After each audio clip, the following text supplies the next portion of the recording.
সময়টা ছিল ৯-এর দশকের শেষ প্রান্ত। ঘোমটা দেওয়া মাথা, কপালে লাল টিপ।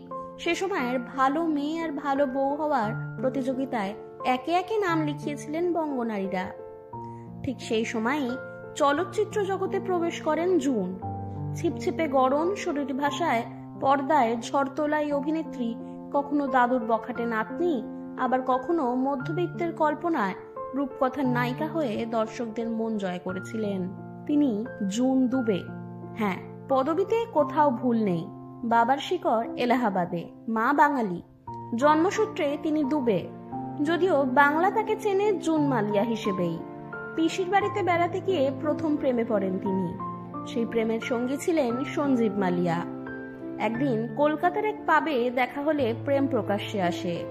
কিছুদিনের মধ্যেই বিয়ে, আর তারপরে মা হন জুন। নামের পাশে জুড়ে যায় মালিয়া পদবী।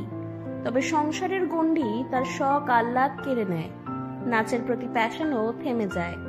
গাড়ি চালানোর শখ, অভিনয়ের সুযোগ সবই হাস্যোচ্ছলে উড়িয়ে দিতেন সঞ্জীব। অবশেষে জুন সিদ্ধান্ত নেন বেরিয়ে আসবেন। 2 সন্তানকে নিয়ে শুরু হয় একা পথ চলা।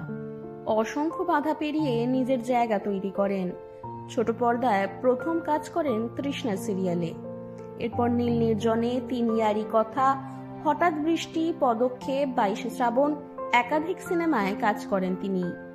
2019 সালে সৌরভ চট্টোপাধ্যায়ের সঙ্গে নতুন করে সংসার শুরু করেছেন জুন।